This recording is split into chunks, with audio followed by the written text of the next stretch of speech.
हिंदी में यूपीएससी की तैयारी से संबंधित प्रोग्राम्स को देखने के लिए सब्सक्राइब करें study IQ-IAS Hindi.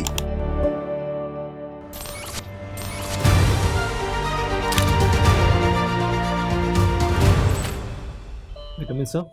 Come in, please. Thank you, sir. आपकी पर्सनैलिटी तो इतनी स्मार्ट बढ़िया है, तो मतलब आपको लाइक बाकी सर्विसेज क्यों छोड़ रहे हैं, IAS और उनको पीछे क्यों छोड़ रहे हैं? सर छोड़ने का नहीं है, एक्चुअली मैं डिफेंस से पर्सनल रहा हूँ और हमेशा से, क्योंकि 8th क्लास से मैंने NCC ज्वाइन किया, तो एक यूनिफॉर्म के लिए एक रेस्पेक्ट भी है और मैंने अपने पिताजी को भी यूनिफॉर्म में देखा है, तो एक हमेशा से ही रहा है कि मैं भी इसी चीज़ में सर्व करूं और जो मेरा कैलिबर है, जो मैंने ट्रेनिंग प्राप्त की है, तो मुझे लगता है कि मैं ज़्यादा न्याय इस IPS के साथ कर पाऊंगा। और जहाँ तक बात है और सर्विस को नकारने की, वो नकारा नहीं है सर, वो प्रेफरेंस के मामले में है, तो उनको मैंने दूसरे नंबर पे रखा है। अगर मुझे वो मिलते हैं तो मैं अपनी पूरी शिद्दत के साथ उन्हें भी परफॉर्म करना चाहूँगा। बहुत बढ़िया, वेरी गुड। यस। अच्छा, ये बताइए कि आपने हालांकि आधा जवाब दे दिया है, पर पुलिस में क्यों, वाई पुलिस? सर पुलिस में एक, मैंने जैसे आप बताया कि एक कैलिबर है मेरा। नहीं, वो तो आप जो बात बोल दिया दो, उसको दोहराने की बात नहीं है। यस। और कोई एक स्ट्रॉन्ग रीज़न और दीजिए। सर इसमें रीज़न मेरा ट्रेनिंग का है, क्योंकि मैंने NDA की ट्रेनिंग प्राप्त वो की भी है, आपने तो बता दिया, तो सर और फिर यूनिफॉर्म भी बता दिया, और कोई कारण बताइए। सर और तो कारण फिर एक सर्विस के लिए एक रेस्पेक्ट हो सकती है, या फिर उसकी तरफ झुकाव है। मैं अभी तक इतना ही सोच पाता हूँ कि जो झुकाव है मेरा या कैलिबर है, मैं उसके हिसाब से मैंने चुना है, और इतना ज़्यादा मेरा किसी चीज़ की इतना एक्सप्लोर नहीं किया है कि मैं इसमें और क्या कर सकता हूँ। अगर मैं ट्रेनिंग और मौका दिया जाता है तो मैं डेफिनेटली इसमें और करना चाहूँगा। देखिए, आप दिल्ली में आए हुए हैं। Yes. कब से हैं दिल्ली में? सर अभी 2 महीने से हूँ। 2 महीने से। आपने पुलिस की गाड़ियाँ देखी हैं कभी? हाँ सर। उनका क्या स्लोगन है? सर इसकी गार्डिंग का सॉरी सर, मैं अभी देख नहीं पाया। तो यही तो गलत बात है ना, जहाँ रह रहे हैं वहाँ ऑब्जर्व करो, है ना, चीज़ों को देखो, और ख़ास तौर से पुलिस से संबंधित। यस। तो उनका ये है कि आपके लिए ऑलवेज, और जो भी है सदैव आपके लिए, आपकी सेवा में, हाँ सर। है ना। तो जो आपको मैं बड़ा रीज़न बता रहा था कि पुलिस बहुत बड़ी सेवा करती है, यस। है ना। हाँ सर। अगर पुलिस की सेवा की इमेज ना हो, रात को आधे लोग सोएंगे, आधे जग के पहरा देंगे, यस। है ना, समझ गए नहीं? हाँ सर। तो एक बहुत बड़ा कारण है ये। यूनिफॉर्म ठीक है, यूनिफॉर्म की रिस्पेक्ट है, यस। है ना। आप वो भी, आपकी जो शिद्दत की बात कह रहे हैं, उसमें शामिल होना चाहिए। जी सर। सबसे पहला है धर्म पुलिस का। Yes sir. अब इसी से जुड़ा मेरा सवाल ये है कि पुलिस की इतनी नेगेटिव छवि क्यों है? Yes sir. उसका कारण बताइए। सर इसमें मैं एक, जो पुलिस के प्रति जो कॉलोनियल माइंडसेट रहा है कि हमेशा से एक, क्योंकि पुलिस के लगभग स्टेट द्वारा एक्ट को भी 1861 वाले एक्ट को फॉलो किया जाता है, तो एक तो ये है कि अप्रोच जो पुलिस की रहती है, कभी कभार क्योंकि एक वर्क प्रेशर भी रहता है, एक जो डेटा है DPRD का, उसमें भी कहा गया कि पुलिस पर्सोनल कम है, तो एक वर्क प्रेशर रहता है, तो वर्क प्रेशर से एक साइकोलॉजिकल इम्पैक्ट पड़ता है, और साइकोलॉजिकल इम्पैक्ट से लोगों के साथ जो एक वार्तालाप की प्रक्रिया है वो कहीं ना कहीं इतनी सहज नहीं हो पाती। एक कारण में, दूसरा कारण मैं बता सकता हूँ सर कि एक माइंड सेट रहा है हमेशा से कि पुलिस को पास पावर्स हैं, पावर्स के दम पर खेलते हैं, जैसा हमारे मूवीज़ में भी ऐसा दिखाया जाता है कि पुलिस आई तो डरना है, वैसी वाली चीज़ें कहीं ना कहीं ज़्यादा हैं। तो उस वजह से पावर के गेम के कारण लोगों को इतना भय भी रहता है पुलिस का कि पुलिस आई है, कहीं ना कहीं गलत चार्ज में अगर हम पकड़े गए तो हमारे ऊपर कहीं ना कहीं पोजीशन भी हो सकती है। थांबा, महाराष्ट्र में बोलते हैं थांबा, थम जाओ, इतना लंबा नहीं, है ना। तो इसको दूर करने के 2 तरीके बताएं मेरे को, इस छवि को सुधारने के। सर एक तो एक प्रकाश सिंह जजमेंट था 2006 में आया, उसमें बहुत कुछ पुलिस रिफॉर्म से बात की गई है, और फिर सोराब जी कमेटी ने कुछ मॉडल पुलिस एक्ट बनाया। अगर उसके तहत काम किया जाए तो मुझे लगता है कि ये छवि, हमें एक्ट का पता ही नहीं है। हाँ सर, है ना हमें ऑर्डर का पता है। हाँ सर। सीधी बात बताओ कि ये 2 काम किए हैं, चाहे प्रकाश सिंह के केस में हो या किसी के केस में हो। जी सर। है ना।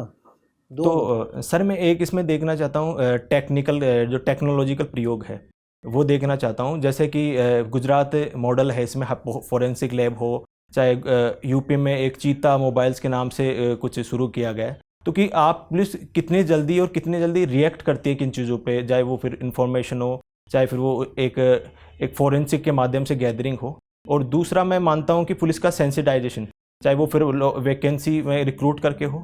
और असली बात, हाँ सर, असली बात, पहले नंबर की बात, ओके, पुलिस को सेंसिटाइज करो। देखिए इक्विपमेंट, इंफ्रास्ट्रक्चर, टेक्नोलॉजी, ये अपना टाइम लगाएंगे। हालांकि सेंसिटाइज करना भी अपना टाइम लगाएगा, ये एकदम ओवरनाइट नहीं आ हाँ जाती।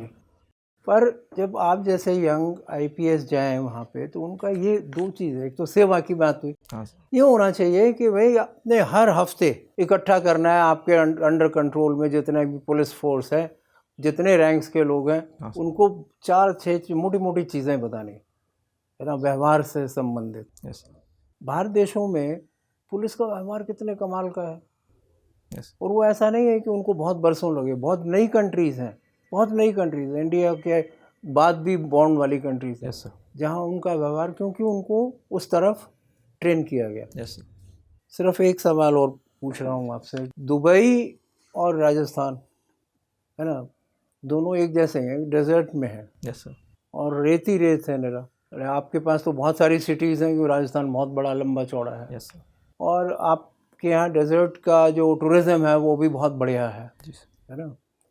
मुझे ये बताएं कि जैसे दुबई ने जो इतनी बिल्डिंग्स और समुद्र को चैनलाइज किया है, समुद्र के अंदर बिल्डिंग बनाई है ऊपर नीचे, ये उसका क्या राज है? मतलब उसमें उनमें स्टेबिलिटी कैसे है? सैंड में उन्होंने इतने बड़े बड़े कुतुब मीनार से भी कई गुने बड़े बिल्डिंग्स खड़ी करी हैं, टावर्स हैं, तो उनका क्या राज है उनके स्ट्रक्चर का, जो सैंड पे उनको स्टेबलाइज किया गया है? सर मैं अभी एक कारण सोच पा रहा हूँ कि एक सिविल इंजीनियरिंग में या कंस्ट्रक्शन में अगर वो उन्होंने प्रयोग किए हों, कुछ आधुनिक प्रयोग किए हों, तो मुझे लगता है कि वो एक फैक्टर हो सकता है उसमें। और सॉरी सर, मैं इसके अलावा ज़्यादा सोच नहीं पा रहा हूँ इस पर। ओके ओके, धन्यवाद। कुछ दिन आपने इंडियन नेवी में भी काम किया है, यस सर। तो वहाँ के बारे में थोड़ा सा बताइए, किस नेचर का काम था?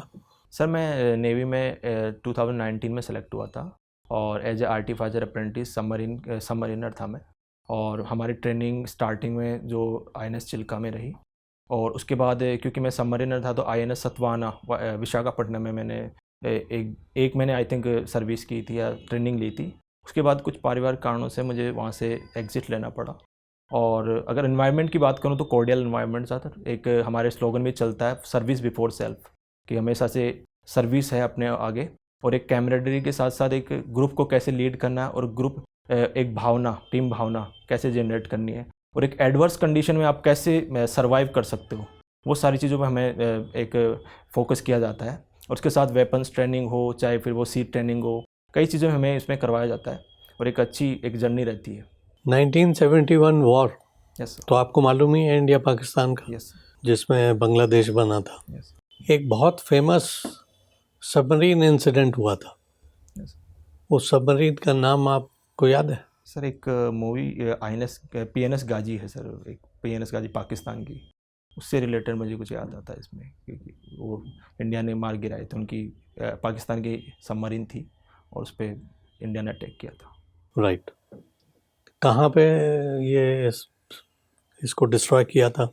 सर ये I think bay of Bengal था, वाइजैक के आसपास उन्होंने किया था ये, क्योंकि वो एक सर्विलांस के टाइप में उन्होंने स्टार्ट किया था PNS गाजी ने, और फिर इंडिया की उन्होंने किया इसको और डिस्ट्रॉय किया था टॉर्पेडोज के थ्रू।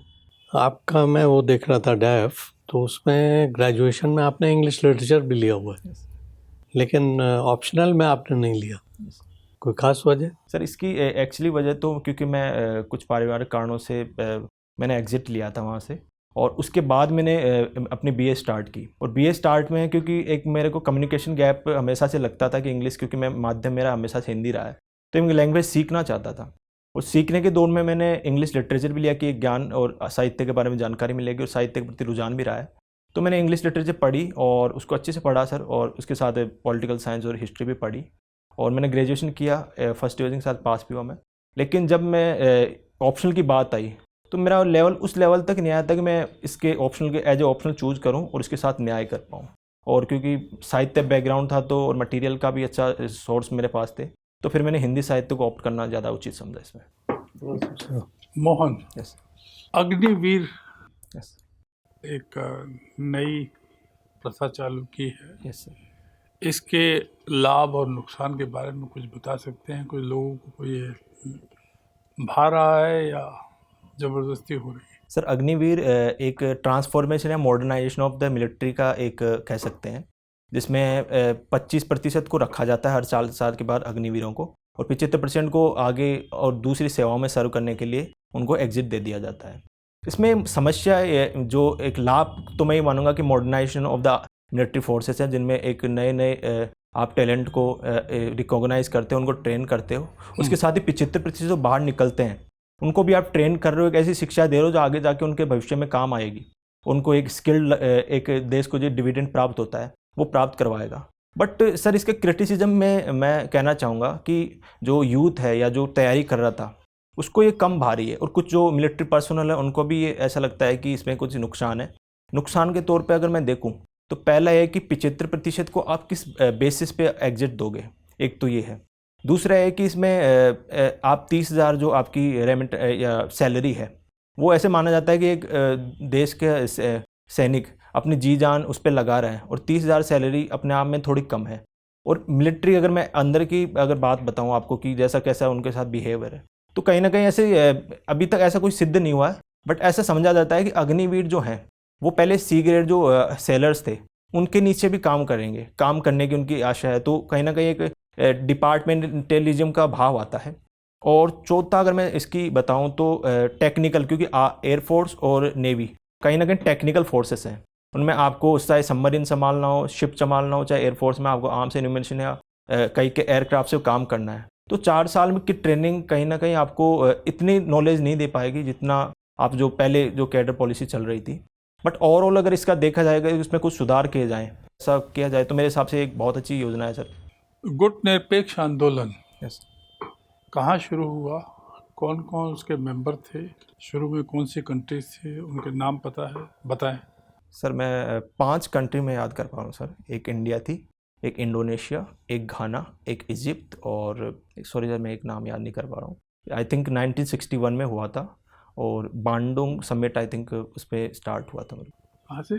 बांडुंग शायद सर, बांडुंग समिट ऐसा कुछ याद आ रहा है मुझे, एग्जैक्टली याद नहीं है सर मुझे, सॉरी। ओके, यूगोस्लाविया में हाँ हुआ सर, था? यूगोस्लाविया।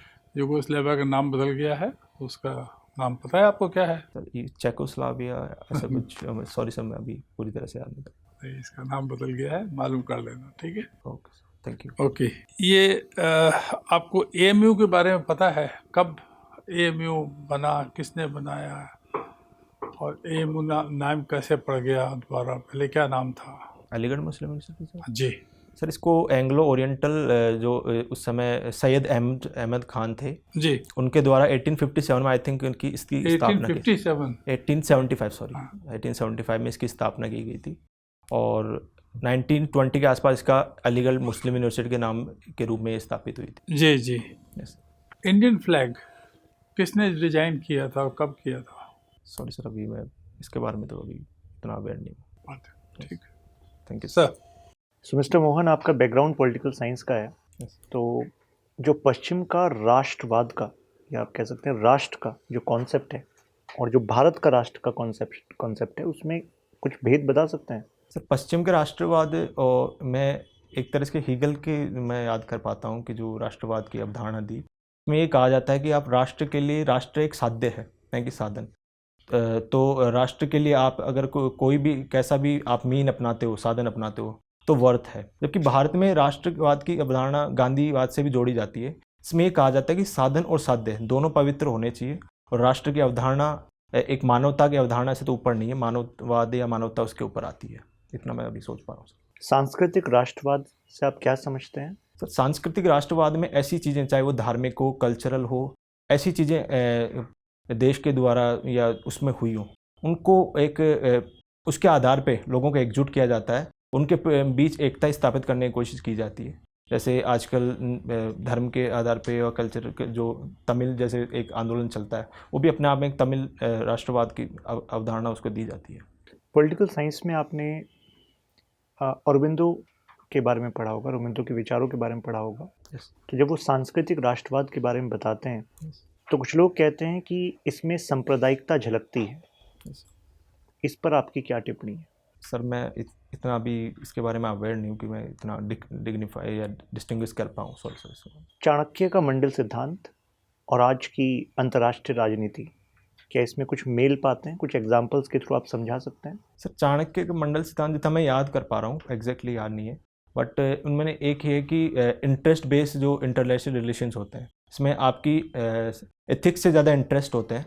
और आज भी हम इसी चीज़ को देखते हैं कि जैसे हमास का अटैक, इजराइल हमास युद्ध हुआ, रूस यूक्रेन युद्ध हुआ, इसमें कई देशों ने एथिकल जो ह्यूमैनिटेरियन क्राइसिस है उसको ना देखते हुए अपने जो नेशनल इंटरेस्ट थे उनको ज़्यादा फॉलो किया है। तो मैं इतना अभी इसके बारे में डिस्टिंग्विश कर पा रहा हूँ सर। अगर आपके सामने मैं दो ऑप्शन रखूं, यस। एक है कि आपके काम, जैसे आपको आईपीएस बनना है तो उसका ज्ञान, यस सर। और दूसरा ऑप्शन है आपके सामने गुड कैरेक्टर, अच्छा चरित्र, और आपसे कहा जाए कि पहली प्रेफरेंस आप किसको देंगे, एक ही चीज़ आपको ऑप्ट करनी है। सर मैं अच्छे करेक्टर को दूंगा। अच्छे कैरेक्टर को Yes. देंगे। तो अगर आपको अपने काम के बारे में ज्ञान नहीं होगा यस सर। तो फिर आप अपनी जॉब को जस्टिफाई कैसे करेंगे? सर काम अच्छे करेक्टर जिसमें कई चीज़ें आते हैं कि आप अपने परसिवरेंस कितना है, आप में सीखने की ललक कितनी है, ये सारी चीज़ें इसमें काउंट होती है मेरे हिसाब से। तो मैं उसके हिसाब से एक ट्रेनिंग के थ्रू मैं इन चीज़ों को इनकलकेट करने की कोशिश करूँगा और अपने आप को जितना मैं कानून के तहत या जो मेरी रिस्पॉन्सिबिलिटी दी गई है उनके तहत मैं इसको जस्टिफाई करने की कोशिश करूँगा sir. That's it from my side. Mohan, आप ये सरनेम कैसे बोलते हैं? सर मंगाओ। मंगावा। यस। आपसे जल्दी मिलते हैं फिर 2 मिनट बाद। Thank you sir. तो आप बाहर इंतज़ार करें। Okay sir, thank you so much.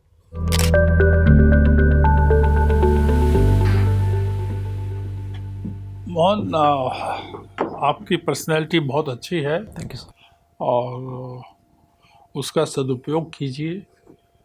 थोड़ा सा और दाढ़ी वाड़ी बना के हाँ सर, थोड़ा। आए, क्योंकि लगता है थोड़ा सा कैजुअल समझ रहे हैं आप इसको। हाँ ये सर, भी एक अच्छा। समझिए कि फाइनल इंटरव्यू है, उस तरह से आइए। कहीं भी जाएं आप वैसे सोच के जाइए फाइनल इंटरव्यू है ये आपके लिए। सर एक्चुअली वो मेरे कुछ ट्रिम वगैरह करता हूँ तो थोड़ी वो स्किन की प्रॉब्लम रहती है, तो मैं इसको अवॉइड कर रहा हूँ अभी थोड़ा कि उस वजह से, but I will definitely keep it. It will add to your personality. Yes sir, thank you. और इसके अलावा सवाल भी आप जवाब दे रहे हैं, थोड़ा सा जो पूछा नहीं उससे भी आगे बढ़ जाते हैं, ओके वो अवॉइड करिए। जी सर, जी सर। समझे? बाकी तो बहुत अच्छा है। Wish you all the very best. बाकी लोग भी बताएंगे आपको अपने बारे में। Thank you sir. जी मोहन, सबसे बेस्ट चीज़ जो लगी वो आपके अंदर पैशन, जोश है। और जैसे सर ने पॉइंट आउट किया कि कई बार ओवरबोर्ड हो जा रहा है। जैसे सर ने नैम के मेंबर्स पूछा तो बांडुंग पे थोड़ा आप चले गए, ओके राइट? तो बस उसी पे थोड़ा सा फोकस रखना है। Okay, If you are sir. To the more- point. हाँ, आई थिंक अगर थोड़ा सा पॉज ले लें, थोड़ा सुन लें अच्छे से सवाल को, तो उस प्रैक्टिस से you will do great, okay sir. Right? Knowledge base आपके पास ऑलरेडी है।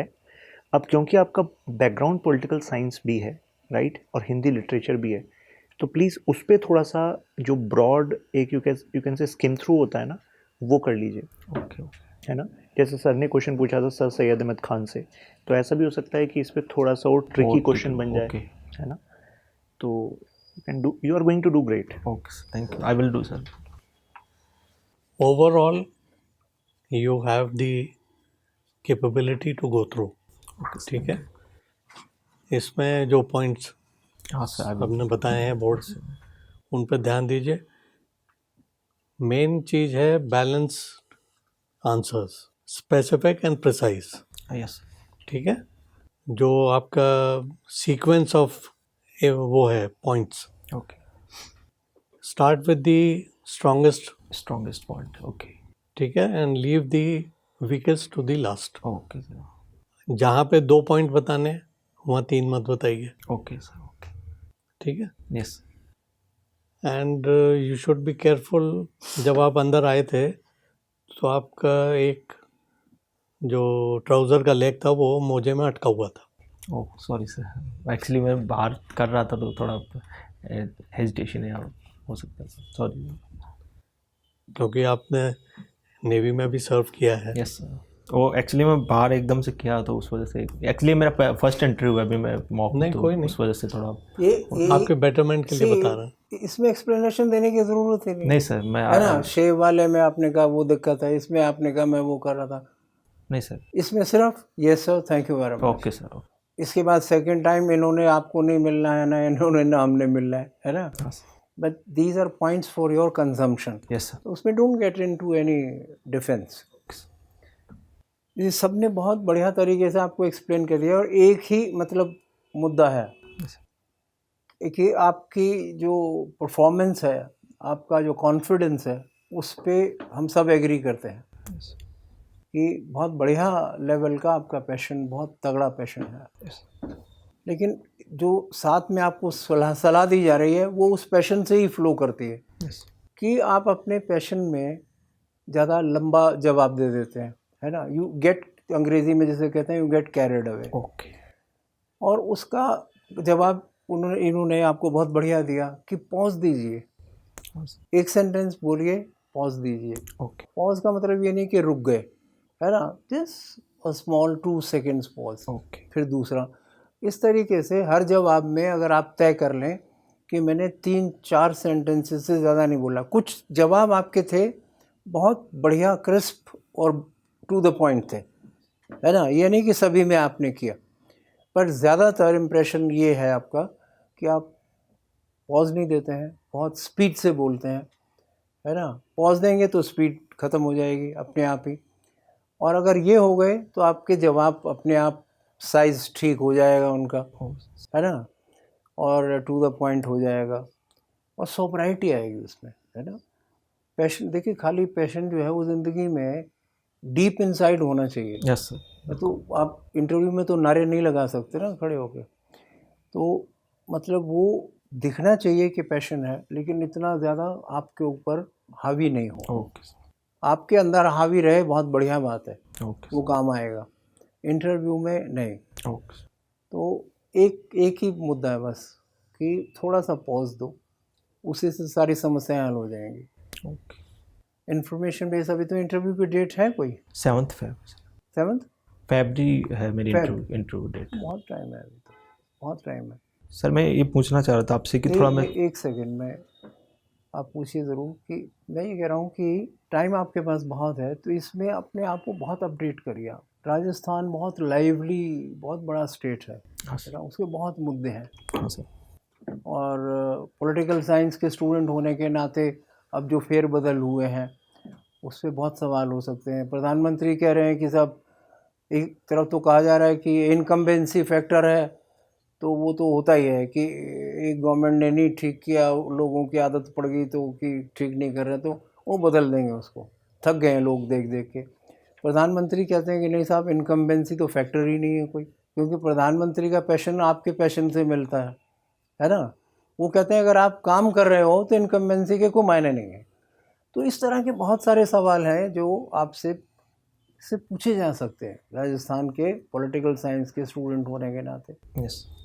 और वहाँ का पूरा कल्चरल लैंडस्केप आपके दिमाग में होना चाहिए. टूरिज़्म और क्राइम वहाँ का, है ना, वो नाम उनका बड़ी चीज़ों में गिना जाता है. रेप ज़्यादा हो रहे हैं. हाँ. और पर्चे लीक हो जाते हैं, सबसे पहले राजस्थान में लीक होते हैं. हाँ सर. तो मतलब ये बहुत सारे सवाल हैं. इसमें कहने का मतलब ये है कि आपके पास इतना टाइम है, इनमें से कोई मुद्दा आपसे छूटना नहीं चाहिए. No sir. और फिर इंडिया के बाहर झांकना है, राजस्थान के बाहर झांकना है पहले. विद इन इंडिया क्या इम्पोर्टेंट डेवलपमेंट्स हैं और बाहर क्या है, इंडिया के बाहर, नेबरहुड में, इंटरनेशनल कम्युनिटी में. यस. ठीक है, अपडेट रखना है. यस बिल्कुल. And please practice at home. Yes. Practice at home answering. Okay. Short answers, 4-5 sentence के आंसर. आप अपने आंसर लिखिए. देखिए प्रैक्टिस में दोनों चीज़ें शामिल हैं कि 5 क्वेश्चंस उठाइए कहीं से भी अपने दिमाग से बाहर से, उसका आंसर लिखिए. ओके. ये प्रैक्टिस का पहला हिस्सा है. ओके. दूसरा हिस्सा है कि बिफोर यू स्लीप 5 उन्हीं सवालों का या कोई और 5 सवालों का 3 दिन पहले जो किए थे उसका जवाब देना है. किसी साथी को बिठा लिया, किसी को बात की, वो आपसे क्वेश्चन पूछे और आप जवाब दीजिए. जी सर. और चेक करिए कि आप पॉज दे रहे हैं और अपने जवाब को बहुत बड़ा नहीं कर रहे हैं. ठीक है सर. ठीक है. अच्छा पूछिए, आप कुछ कह रहे थे. सर एक मैं यही पूछ रहा था, थोड़ा मैं स्पीडली बोल रहा हूँ जो आप बता रहे हैं पोज वाली बात, वो तो या फिर बता ही बीच दिया. 2 टॉपिक्स के बीच जैसे आपने पोज वैसा कुछ, कि मैं थोड़ा स्पीडली बोल रहा हूँ कि वो मेरी वही प्रॉब्लम तो है। मैंने वर्ड एग्जैक्टली स्पीड नहीं, लिखा। कैरिड अवे वाला जो पॉइंट हाँ हाँ, एक तो है वो ना, तो बस है उसको सर। मेरे कई मेरे जैसे सिस्टर वगैरह ने बोला है कि तू स्पीडली थोड़ा तेज बोलता है, तो हाँ नहीं तो उसका वही देखिए, स्पीडली बोलना, कैरिड अवे होना, सब जवाब लंबे करना, ये सारे पर्यायवाची हैं एक दूसरे हाँ के। सर समझ। और सबका जवाब एक ही है, हर सेंटेंस के बाद पॉज देना है। तो आपके सिस्टर वगैरह जो बोल रहे हैं वो बहुत सही बोल रहे हैं, हाँ सर। है ना, उनको जाके सलाम करना कि आपने बहुत सही बात करी है। सर मैं इस पर काम कर रहा हूँ थोड़ा कि मैं नहीं, बोलूँ। काम नहीं कर रहा हूँ, तो आज से ही प्रैक्टिस करिए। हाँ सर बिल्कुल। एक सेंटेंस बोलिए, पॉज दीजिए, दूसरा सेंटेंस बोलिए, ओके और अपने हाथ में गिनते रहिए कि मैंने 4 या 5 सेंटेंस से ज़्यादा जवाब नहीं देना है। Okay sir. उन्हें दूसरे सवाल पूछने दीजिए, ओके ठीक है सर। और आप करके देखेंगे ना, हाँ सर। आपको 2 दिन में इतना आनंद आएगा कि आपके बिल्कुल बोलने का स्टाइल ही बदल जाएगा। ओके बहुत सॉब्राइटी आ जाएगी, एक जो फॉर्मल जो वो है तरीका पेश करने का। एक आपके परमिशन से जी, एक प्लीज। एक टिप दे रहे हैं तुम्हें इंटरव्यू की। 5-6 टॉपिक जो आपके स्ट्रेंथ हो, ओके ठीक है। कोई भी क्वेश्चन आए उसका जब आप आंसर दे रहे हैं और आंसर को क्लोज कर रहे हैं, ओके तो जो आपके स्ट्रेंथ के 5-6 पॉइंट्स हैं या टॉपिक्स हैं, हाँ उससे कनेक्ट करने की कोशिश करिए, ठीक। ताकि उनका सप्लीमेंट्री जो क्वेश्चन आए वो आपके फील्ड से रिलेटेड हो। Okay sir. बहुत शुभकामनाएं आपको। Thank you sir. बहुत ज़्यादा मॉक के चक्कर में मत पड़िएगा। नहीं सर अभी हाँ, पहले। वो 6-6, 7-7, 8-8 मॉक करके ना बहुत टाइम लोग खराब करते हैं। ओके तो अपने ज़्यादा से Self ज़्यादा, practice। हाँ, 2-3 कर लीजिए, और सेल्फ प्रैक्टिस, और क्योंकि ज़्यादातर मॉक में एक ही बात मिलेगी आपको सुनने को। ठीक है सर, थैंक यू।